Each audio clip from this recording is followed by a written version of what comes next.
নমস্কার বন্ধুরা, কেমন আছো সবাই? আমি জয়ন্তী। আজ আমি তোমাদের সাথে শেয়ার করব সম্পূর্ণ নতুন ধরনের এক পাটিসাপটা রেসিপি। তো এই পাটিসাপটার সাথে আমার একটা খুব সুন্দর স্মৃতি জড়িয়ে আছে, যেটা আমি তোমাদের সাথে আজ শেয়ার করছি। আমি বিয়ের প্রথম প্রথম আমি আর্মি কোয়ার্টারে থাকতাম, তখন আমাদের ওখানে আওয়া অর্থাৎ আর্মি ওয়াইফ ওয়েলফেয়ার অ্যাসোসিয়েশনের তরফ থেকে বিভিন্ন রকমের কম্পিটিশন হতো। তো সেই ফুড কম্পিটিশন হয়েছিল, কোরের আন্ডারে হয়েছিল। তো এই কোর কম্পিটিশনে আমি ওখানে ফার্স্ট প্রাইজ পেয়েছিলাম এই পাটিসাপটা রেসিপিটা বানিয়ে।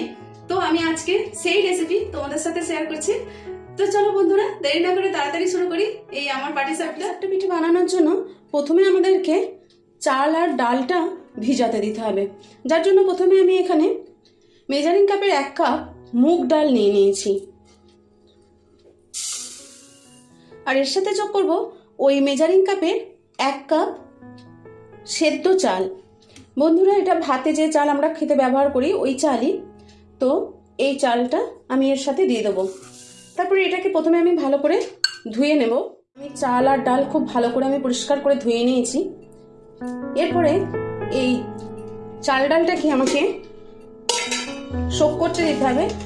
4-5 ঘন্টা ভিজতে দিলেও হবে, বা আমি এটা ওভারনাইট সোক করার জন্য রেখে দেবো। কিছু পাটিসাপটা আমি নালি ক্ষীরের মধ্যে ডিপ করব। তো আমরা এটাকে নালি ক্ষীর বলি, তোমরা কে কী বলো আমাকে বলো। তো আমি এখানে কড়াইয়ের মধ্যে 1.5 লিটার মতো দুধ নিয়েছি এবং গ্যাসের মধ্যে বসিয়ে দিয়েছি এবং তাকে ভালো করে ফুটিয়ে নিচ্ছি। এবং এটাকে নাড়িয়ে চাড়িয়ে ফোটাতে হবে, নইলে সর হয়ে থকথকে হয়ে যাবে। তো যার জন্য আমি এটাকে অনেকটাই ঘন করে নেব। এই দেখো, দুধটা অনেকটাই কমে এসেছে। এই অবস্থায় দুধের মধ্যে আমি একটু মিষ্টি যোগ করব। মিষ্টি বলতে ওই যে খেজুরের গুড় যোগ করব। এই যে আমি মিষ্টি যোগ করছি, খেজুরের গুড় দিলাম। তারপরে খেজুরের গুড়টা গলে গেলেই আমার হয়ে যাবে নালি ক্ষীর রেডি। দেখো বন্ধুরা, গুড়ও গলে গেছে আর দুধটাও অনেকটা কমে এসেছে। তো আমি এই অবস্থায় গ্যাস অফ করব। নালি ক্ষীর রেডি হয়ে গেছে। তো আমি এটা একটা পাত্রে ট্রান্সফার করে নিচ্ছি।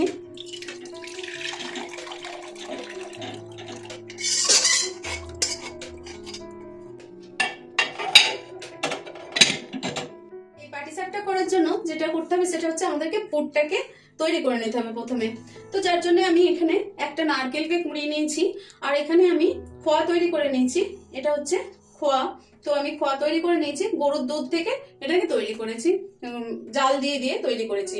তো আমি এখানে একটা প্যানের মধ্যে খোয়া আর নারকেল দুটি নিয়ে নিলাম। এর সঙ্গে যোগ করব মিষ্টির জন্য একটু খেজুর গুড়ের পাটালি। বন্ধুরা, এই মিষ্টিটা যার যেমন ইচ্ছা যাবে সে তেমন দেবে, মানে যতটা যে মিষ্টি পছন্দ করে সেইভাবে দেবে। তো আমার এখানে যেভাবে আমার ফ্যামিলি মিষ্টি পছন্দ করে আমি সেইভাবে দিচ্ছি এটা। তো আমি এতটা গুড় দিলাম। এবার আমি এই খোয়া, নারকেল আর এই পাটালি, খেজুর গুড়ের পাটালি সব একসাথে মিক্স করে নেব। পাটালিটা একটু গ্রেট করে নিলেও হতো, কিন্তু কোনো ব্যাপার না, এটা আগুনের গরম পেয়েই এটা গলে যাবে।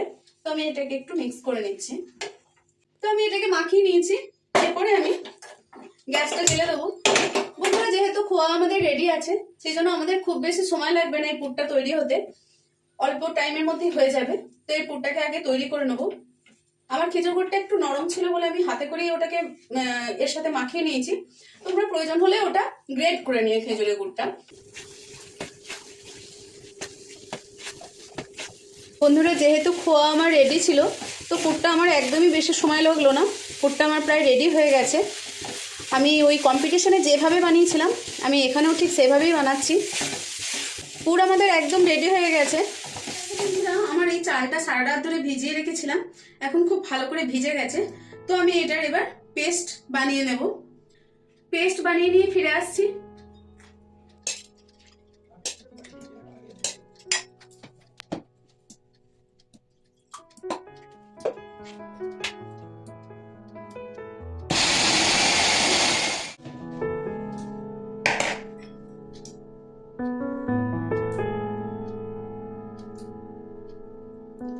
হয়ে গেছে বন্ধুরা, পেস্টটা রেডি হয়ে গেছে। এবার আমি ব্যাটারটা একটা পাত্রে নিয়ে নিচ্ছি। বন্ধুরা মিক্সিটা ধুয়ে আমি ওই জলটাও এর মধ্যে দিয়ে দিয়েছি। ব্যাটারের থিকনেস আমি দেখিয়ে দিচ্ছি। এর সঙ্গে আমি যোগ করব এই অল্প একটু লবণ। বন্ধুরা যে কোনো মিষ্টি জিনিসে অল্প একটু লবণ দিলে তার টেস্ট বেড়ে যায়। আর এর সাথে দেব এই 1 টেবিল চামচ মতো সুজি, আর দেব 2 টেবিল চামচ এই গমের আটা, যেটা দিয়ে আমরা রুটি করি, আমি ওই আটাটাই দিলাম, এই 2 টেবিল চামচ মতো। এবারে এগুলোকে ভালো করে আমি মিশিয়ে নেব। তো সবকিছু আমি ভালো করে প্রথমে মিশিয়ে নেব যাতে কোনো লাম্পস না থাকে। চলো, সব রেডি করে নিয়েছি, এবার শুরু করে দিই বানাতে। তো আমি প্রথমে গ্যাস জ্বালিয়ে দিয়েছি। এবার প্রথমে তাওয়াটাকে আমি সিজন করে নেব। বন্ধুরা তাওয়া তো গরম হয়ে গেছে, তো আমি এটা ঘি দিয়ে ভাজবো একটু।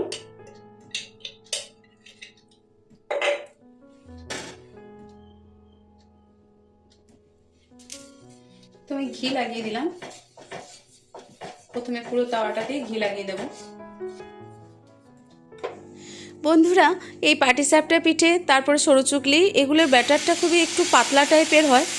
এর ওই যে চামচের জাস্ট একটা হালকা কোটিং হবে, এরকম পরিমাণ হবে ব্যাটারের থিকনেসটা। প্রথমে একটু আমি ব্যাটার নিয়ে চামচ করে স্প্রেড করে দেব। পুর ঠান্ডা হয়ে গেছে বন্ধুরা এতক্ষণে। তো পুরটা আমি এবার এই এক সাইডে দিয়ে দিলাম।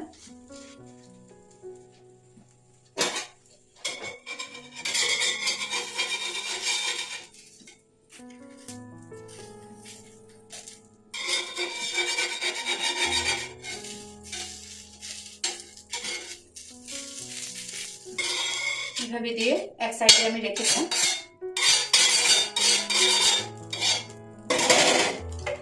তো আবার একটু জাস্ট একটুখানি দিয়ে দেবো। একটা চামচের ব্যাটার নিয়ে আমি এভাবে আবার দিয়ে দেবো। বন্ধুরা গ্যাসের ফ্লেমটা আমি কমিয়ে নিয়েছি। প্রথমে তাওয়াটা গরম করার জন্য আমি গ্যাসের ফ্লেমটা একটু বাড়িয়ে দিয়েছিলাম, দিয়ে তারপরে আমি এখন গ্যাসের ফ্লেমটা কমিয়ে দিয়েছি।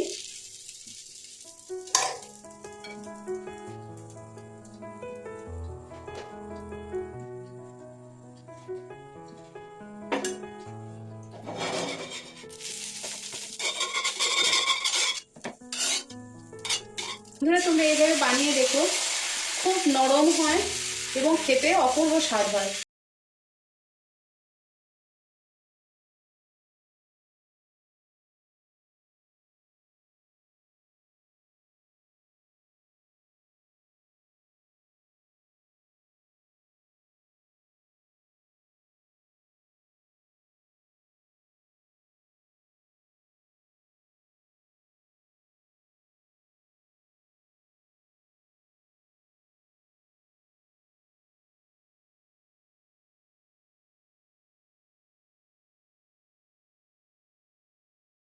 আবার উল্টে পাল্টে দেবো।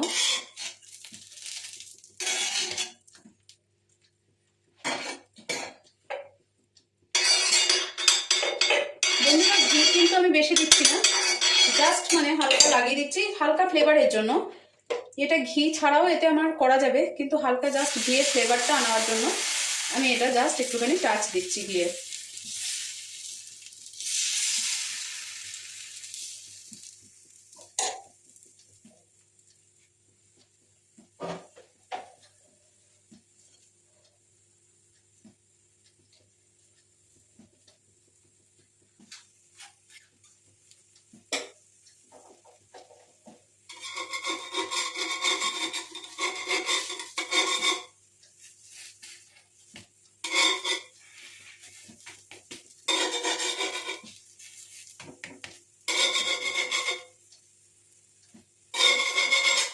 বন্ধুরা আমি যে নালি কিটটা বানিয়ে রেখেছি সেটা এখানে রেডি করে রাখা আছে। এই যে এটা এখানে আমার ভাজা হয়ে গেছে কয়েকটা, তো এগুলো আমি এই ক্ষীরের মধ্যে এবার ডিপ করে দেব। এটা নালি ক্ষীর, মানে দুধটাকে ঘন করে যেটা করেছিলাম সেটা, এখন ঠান্ডা হয়ে গেছে ওটা, তো এর মধ্যে আমি ডিপ করে দেব। প্রথমে আমরা কয়েকটা ঘি লাগিয়ে, তাওয়াতে একটু অল্প করে ঘি লাগিয়ে করেছিলাম, কিন্তু এবার আমি ঘি ছাড়াই করব, আর ঘি দেব না।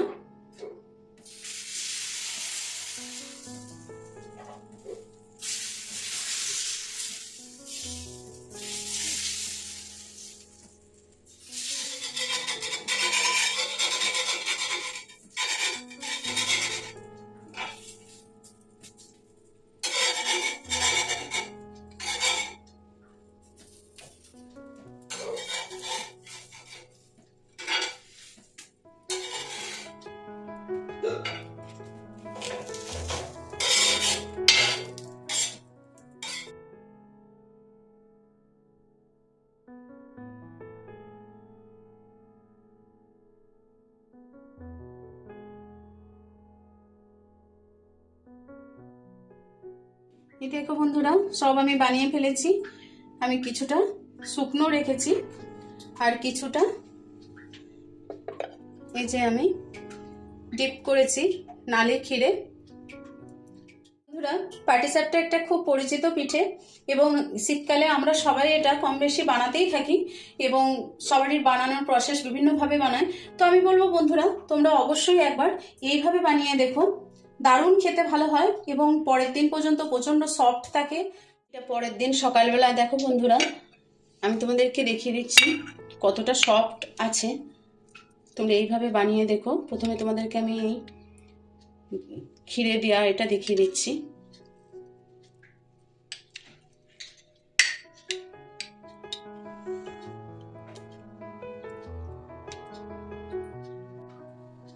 এটা হচ্ছে যেটা আমি শুকনো রেখেছি, যেটা আমি নালি ক্ষীরের মধ্যে দিইনি, সেটা হচ্ছে এটা। দেখো, এটাও দেখো কত সুন্দর, একদম নরম সফট হয়েছে। বন্ধুরা, তোমরা অবশ্যই একবার এইভাবে বানিয়ে দেখো। ভিডিওটা শেষ পর্যন্ত দেখার জন্য অনেক অনেক ধন্যবাদ বন্ধুরা। সবাই খুব ভালো থেকো, সুস্থ থেকো, আনন্দে থেকো। দেখা হবে পরের একটি ভিডিওতে। আর ভিডিওটি যদি ভালো লেগে থাকে অবশ্যই একটা লাইক, শেয়ার, কমেন্ট করে দিও। ফেসবুক থেকে দেখলে পেজটা ফলো করে দিও, আর ইউটিউব থেকে দেখলে সাবস্ক্রাইব করে দিও। আর আমি বলবো অবশ্যই তোমরা একদিন আমার এই রেসিপিটা ট্রাই করে দেখো। তোমরা যেভাবেই পিঠে বানাও, তো আমি বলবো এইভাবে অন্ততপক্ষে একবার বানিয়ে দেখো, এবং আমাকে কমেন্টে জানিও যে তোমাদের কেমন লাগলো খেতে এই পিঠেটা।